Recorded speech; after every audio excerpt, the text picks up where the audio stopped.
এই ভিডিওটি সম্পূর্ণ শিক্ষামূলক উদ্দেশ্যে তৈরি করা হয়েছে এবং এখানে লিঙ্গ ও সহিংসতা সম্পর্কিত সংবেদনশীল বিষয় আলোচনা করা হবে, তাই দর্শকদের সংবেদনশীলতার প্রতি সম্মান রেখে ভিডিওটি দেখার অনুরোধ করছি। ভিডিওতে প্রকাশিত মতামত আমার নিজস্ব এবং এটি সার্বজনীন সত্যি নাও হতে পারে। সকলকে অনুরোধ করছি এই বিষয়গুলো সম্পর্কে সচেতন হতে এবং সচেতনতা গড়ে তুলতে সাহায্য করতে এবং সম্মান বজায় রেখে গঠনমূলক মন্তব্য করতে। ধন্যবাদ। আজকের টপিক ভারতে নারীর ওপর সহিংসতার বিরুদ্ধে আইনি পদক্ষেপের কার্যকারিতা আলোচনা করো বা যৌন সহিংসতা প্রতিরোধে আইনি ব্যবস্থা বিশ্লেষণ করো। আমার ওয়েবসাইটে প্রথমে ইংলিশ ভার্সনটা দেওয়া আছে, তারপর বাংলা ভার্সনটা পেয়ে যাবে। আমি বাংলাটা দেখি বলবো।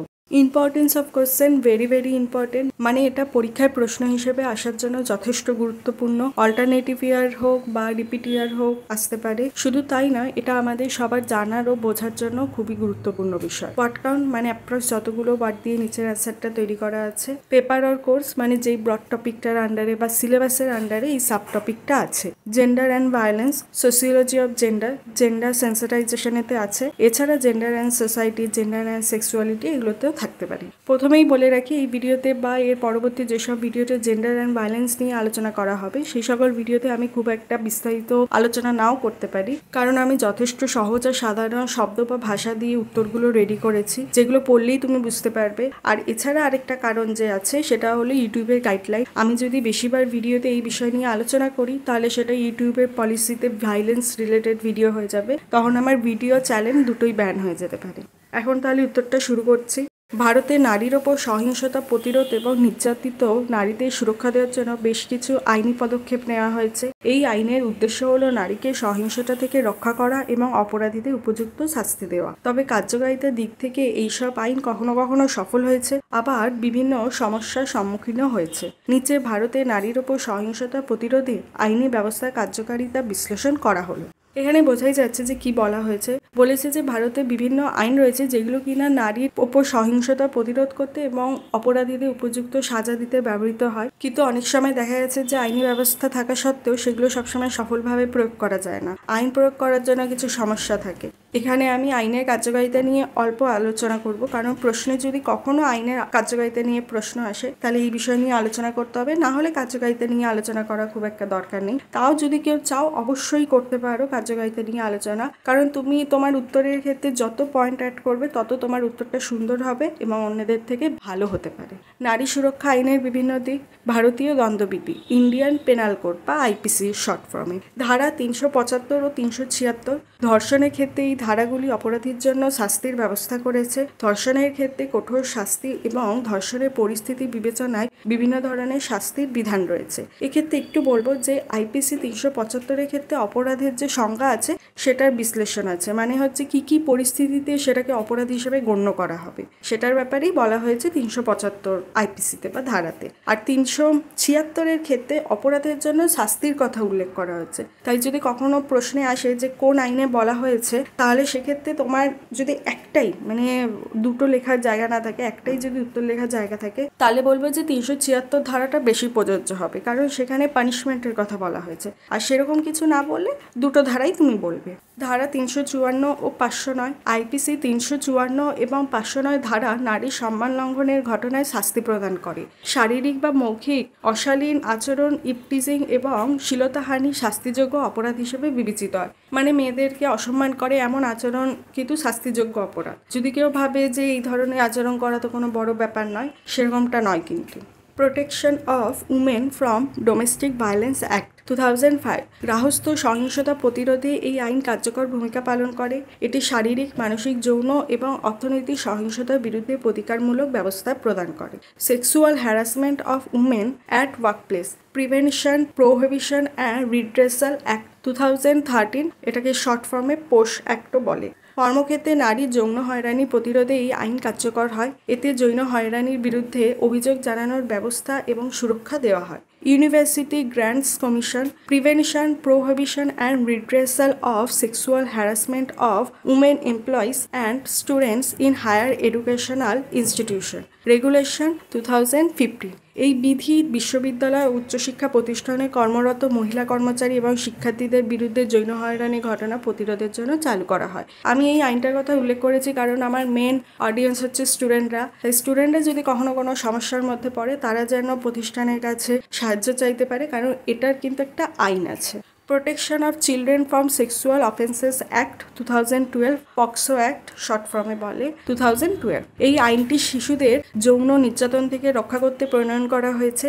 এটি 18 বছর কম বয়সী শিশুদের বিরুদ্ধে যৌন অপরাধের ক্ষেত্রে কঠোর শাস্তি বিধান করে। এখানে কিন্তু কোনো লিঙ্গভেদ নেই, অর্থাৎ 18 বছরের নিচে ছেলে মেয়ে সবাই এই আইনের আওতায় পড়বে। The criminal law amendment act 2013, Nirbhaya act. Nirbhaya আইন নারীর প্রতি সহিংসতার জন্য কঠোর শাস্তির ব্যবস্থা করে। বিশেষত ধর্ষণ, গ্যাংরেপ এবং অ্যাসিড আক্রমণের মতো অপরাধের ক্ষেত্রে এই আইন কার্যকরভাবে দোষীদের কঠোর শাস্তি প্রদান করে। এর আওতায় দ্রুত বিচার এবং ফাস্ট ট্র্যাক কোর্টে মামলা নিষ্পত্তির ব্যবস্থা রয়েছে। Information technology act 2000, amendment 2008। Internet এবং সাইবার স্পেসে নারীদের বিরুদ্ধে হওয়া যৌন হয়রানি, সাইবার স্টকিং এবং অনলাইনে ব্যক্তিগত ছবি বা তথ্যের অপব্যবহার প্রতিরোধে এই আইন গুরুত্বপূর্ণ ভূমিকা পালন করে। সাইবার ক্রাইম এখন প্রচুর বেড়ে গেছে, তাই এই আইনটার কথা উল্লেখ করেছি। এক্ষেত্রে বলে রাখি, সাইবার ক্রাইমের জন্য কিন্তু আলাদা একটা অনলাইন পোর্টাল আছে যেখানে তুমি কমপ্লেন লঞ্চ করতে পারো অনলাইনে। এছাড়াও প্রচুর আইন রয়েছে, যেমন বাল্যবিবাহ আইন, অ্যাসিড অ্যাটাকের আইন, সেক্স সিলেক্টিভ অ্যাবর্শনের আইন বা শিশু পাচার আইন, আরও অনেক। কিন্তু সব আইন এখানে বলা সম্ভব নয়, কারণ এমনিতেই উত্তরটা অনেক বড় হয়ে গেছে আর ভিডিওটা অনেক বড় হয়ে যাবে। কিন্তু যদি কেউ আরও আইনের ব্যাপারে জানতে চাও তাহলে সেটা কমেন্ট করে জানাতে পারো, তাহলে আমি চেষ্টা করব ভবিষ্যতে আইনের ওপর একটা ডেডিকেটেড ভিডিও করে বানানোর। এছাড়া তোমার জন্য একটা ছোট্ট সাজেশন আছে, তুমি যদি চাও তাহলে কোন আইনটা কিসের জন্য সেটা তুমি একটা টেবিল বানিয়ে নিতে পারো, তাহলে দেখবে এভাবে পড়তে সুবিধেও হবে আর মনে রাখতেও সুবিধে হবে। আইনগুলোর কার্যকারিতা, বিচার প্রক্রিয়া দ্রুত করার ব্যবস্থা। নির্ভয়া কাণ্ডের পর থেকে ধর্ষণ মামলায় ফাস্ট ট্র্যাক কোর্ট চালু করা হয়েছে যাতে বিচার দ্রুত হয়। এই ধরনের উদ্যোগে কিছুটা সফলতা দেখা গেছে। নারীদের মধ্যে সচেতনতা বৃদ্ধি। বিভিন্ন আইনি পদক্ষেপের ফলে নারীদের মধ্যে তাদের অধিকার সম্পর্কে সচেতনতা বৃদ্ধি পেয়েছে। অনেক নারী এখন নির্যাতনের শিকার হলে আইনি পদক্ষেপ নিতে সাহায্য পাচ্ছে। ডিজিটাল প্ল্যাটফর্মে সহজ রিপোর্টিং ব্যবস্থা, বিভিন্ন হেল্পলাইন, মোবাইল অ্যাপ এবং ডিজিটাল সুরক্ষা প্ল্যাটফর্মের মাধ্যমে নারীদের সহিংসতার ঘটনা সহজে রিপোর্ট করা সম্ভব হয়েছে। যেটার কথা একটু আগেই বলছিলাম, সাইবার ক্রাইমের ক্ষেত্রে কঠোর শাস্তি অপরাধীদের বিরুদ্ধে কার্যকর। নির্দিষ্ট কিছু মামলায়, যেমন ধর্ষণ এবং যৌন নিপীড়নের ক্ষেত্রে অপরাধীদের কঠোর শাস্তি দেওয়া হয়েছে, যা সমাজে একটি শক্ত বার্তা পাঠিয়েছে। এক্সট্রা বা অপশনাল, এই পার্টটাকে আমি এক্সট্রা বা অপশনাল রেখেছি কারণ যদি কার্যকারিতা বলে প্রশ্ন আসে তাহলে এটা দরকার, না হলে এটা লিখতেও পারো, নাও লিখতে পারো, তোমার ইচ্ছা। আইন প্রয়োগের সীমাবদ্ধতা ও চ্যালেঞ্জ, আইনি ব্যবস্থা এবং বিচার প্রক্রিয়ার জটিলতা। বেশিরভাগ ক্ষেত্রে বিচার প্রক্রিয়া ধীর এবং দীর্ঘায়িত হয়। বহু মামলায় আদালতের সিদ্ধান্ত পেতে কয়েক বছর লেগে যায়। আইনি সচেতনতার অভাব, ভারতে অনেক নারী এখনও তাদের অধিকার সম্পর্কে সচেতন নয়, ফলে তারা সহিংসতার শিকার হলেও আইনি সুরক্ষা নিতে পারে না। আইন প্রয়োগে দুর্নীতি, অনেক সময় স্থানীয় পুলিশ বা প্রশাসনের মধ্যে দুর্নীতি এবং অপরাধীদের সঙ্গে যোগসাজশের কারণে নারী সহিংসতা মামলা যথাযথভাবে নেওয়া হয় না বা তার তদন্তও করা হয় না। সামাজিক বাধা, সামাজিক রীতিনীতি, লজ্জা, ভয় ইত্যাদির কারণে অনেক নারী এখনও অভিযোগ দায় করতে সাহস পান না। বিধানের অপব্যবহার, কিছু ক্ষেত্রে নারীরা প্রতিহিংসা বা অন্য কোনো উদ্দেশ্যে নির্দোষ পুরুষদের বিরুদ্ধে মিথ্যা মামলা করে, যা আইনের অপব্যবহার হিসেবে দেখা যায়। এর ফলে আইন ব্যবস্থার উপর আস্থা কমে যায়। এটা একদম রেয়ার হয়, কিন্তু হয় বলে আমি মেনশন করেছি যে ইনোসেন্ট কেউ শাস্তি পেয়ে যাচ্ছে বা তাকে ফাঁসিয়ে দেওয়া হচ্ছে, মানে অপরাধ যে করেছে তার বদলে অন্য কেউ শাস্তি পেয়ে যাচ্ছে, এরকমটা। এছাড়া বাকি পয়েন্টগুলো আশা হচ্ছে সব বোঝাই যাচ্ছে পরিষ্কার, আমি আর এখানে তাই বলে কিছু বলছি না। সহিংসতা প্রতিরোধে ভবিষ্যৎ পদক্ষেপ, শিক্ষা ও সচেতনতা বৃদ্ধি, নারীদের মধ্যে তাদের অধিকার সম্পর্কে সচেতনতা বৃদ্ধি করা এবং সমাজে শিক্ষার মাধ্যমে পুরুষদের মধ্যে নারীর প্রতি শ্রদ্ধাশীল মনোভাব গড়ে তোলা। নির্ভরযোগ্য তদন্ত ব্যবস্থা, সহিংসতা প্রতিরোধে একটি কার্যকরী এবং নির্ভরযোগ্য তদন্ত ব্যবস্থা তৈরি করা উচিত যা দ্রুত ও যথাযথভাবে কাজ করবে। মানসিক ও আইনি সহায়তা, সহিংসতার শিকার নারীদের মানসিক ও আইনি সহায়তা দেওয়ার ব্যবস্থা শক্তিশালী করা উচিত যাতে তারা সাহস পায়। সামাজিক পরিবর্তন, ক্ষতিকারক লিঙ্গ স্টিরিওটাইপ এবং সামাজিক নিয়ম এবং অভ্যাসগুলোকে চ্যালেঞ্জ করা যা সহিংসতাকে স্থায়ী করে বা স্বাভাবিক বলে মনে করে। এখানে যে পয়েন্টগুলো ডিসকাস করলাম, মানে তোমার আইন প্রয়োগের ক্ষেত্রে সীমাবদ্ধতা আর ভবিষ্যতে সহিংসতা প্রতিরোধে কী কী পদক্ষেপ নেওয়া যেতে পারে, সেই পয়েন্টগুলো তুমি চাইলে তোমার মতো ছোট করে বলতে পারো। আমি বেশ অনেক করে আর কি ব্যাখ্যা করে লিখেছি, তো এটা তুমি একটু শর্ট করতে পারো। উপসংহার: ভারতে নারীর ওপর সহিংসতা প্রতিরোধে আইনি পদক্ষেপগুলি যতটা কার্যকর হওয়া উচিত ততটা এখনও নয়। তবে নানা উদ্যোগ ও আইন প্রয়োগের ফলে কিছু ইতিবাচক পরিবর্তন এসেছে। সমাজে নারীর সুরক্ষা এবং সম্মান অধিকার নিশ্চিত করতে এইসব আইনে কার্যকর প্রয়োগ, বিচার প্রক্রিয়া দ্রুত করা এবং নারীদের আইনি অধিকার সম্পর্কে আরও সচেতন হওয়া অপরিহার্য। তো এখানে আমি সম্ভাব্য যতগুলো পয়েন্ট কভার করা যায় সবগুলো করার চেষ্টা করেছি, যাতে আমাদের মধ্যে আরও ভালো মতো সচেতনতা গড়ে ওঠে, সবাই জানতে পারি। শুধু তাই নয়, আমার একটা পেড ভার্সন আছে। এই কোশ্চেনের ক্ষেত্রে আমি পেড আর ফ্রি ভার্সনে প্রায় একই অ্যান্সার রেখেছি, মানে খুব একটা বেশি কিছু ডিফারেন্স করিনি। এক্ষেত্রে আরও একটা ইম্পর্টেন্ট কথা বলার আছে। ওপরে যা কিছু ডিসকাস করলাম এতক্ষণ, সেগুলো সম্পর্কে আরও ভালো মতো বিস্তারিত জানার জন্য হোক বা ক্রস চেক করার জন্য তুমি অবশ্যই নিজে একটু গুগলে সার্চ করে নিও। এখানে তো আমি অনেক আইনের কথা বলেছি এবং এগুলো খুব সেন্সিটিভ ব্যাপারও আছে, তাই বলছি। এক্ষেত্রে আমি কয়েকটা আন্তর্জাতিক বা জাতীয় স্তরের সংস্থার নাম স্ক্রিনে দেখিয়ে দিচ্ছি।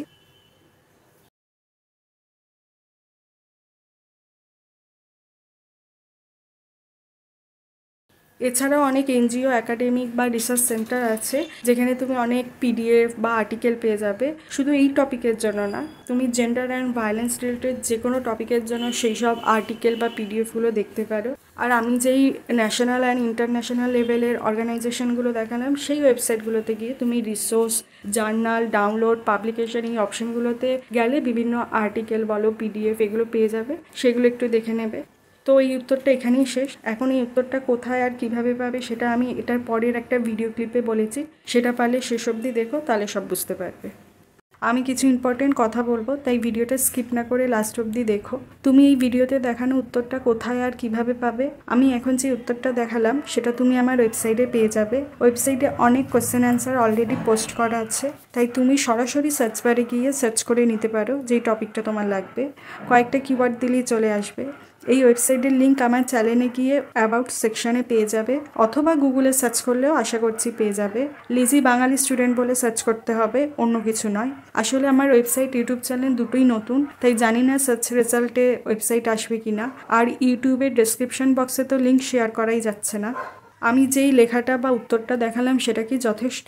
বেশিরভাগ প্রশ্নের ক্ষেত্রে আমি যেই উত্তরটা দেখাই সেটা মেন পয়েন্টগুলোকে কভার করার চেষ্টা করি। এটা কোনো ব্রড কোশ্চেনের জন্য, মানে 10 or 15 মার্কস কোশ্চেনের জন্য অ্যান্সার হিসাবে যথেষ্ট নয়। তাই তুমি যদি চাও এই মেন পয়েন্টগুলোকে এক্সটেন্ড করে ব্রড কোশ্চেনে অ্যান্সার নিজে তৈরি করে নিতে পারো। এছাড়া আরেকটা উপায় তুমি করতে পারো, তুমি এই কোশ্চেন বা যে কোনো সোসিওলজি কোশ্চেনের জন্য আমার পেড ভার্সন নিতে পারো। এক্ষেত্রে আমি একটা ছোট্ট কথা বলে রাখি, কখনো ভিডিও রেকর্ডিং করার পর আমার উত্তরে কিছু চেঞ্জেস করার কথা মনে হলো, সেগুলো আমি ওয়েবসাইটে করে আসি, ভিডিওতে আর করতে পারি না। এবার বলি পেড ভার্সন কেন নেবে, বেনিফিট কি। তুমি পেড ভার্সনে প্রিমিয়াম কন্টেন্ট পাবে, মানে বেশি এবং বেটার কন্টেন্ট পাবে। প্রতিটা কোশ্চেনে একটা স্ট্যান্ডার্ড অ্যান্সার পাবে, যেটা তুমি পড়ে এক্সামে লিখতে পারলে একটা ভালো মার্কস এক্সপেক্ট করতে পারো। আর এখন তো 4 ইয়ার্স অনার্স কোর্সের জন্য 75%-এর ওপর মার্কস দরকার, শুধু অনার্সের জন্য নয়। 3 ইয়ার্সের মাল্টি ডিসিপ্লিনারি কোর্সের জন্য ভালো মার্কস দরকার। তাই তুমি পাস পড়ো বা অনার্স, এই পেড ভার্সনটা একবার নিয়ে দেখতে পারো কীরকম কন্টেন্ট আছে।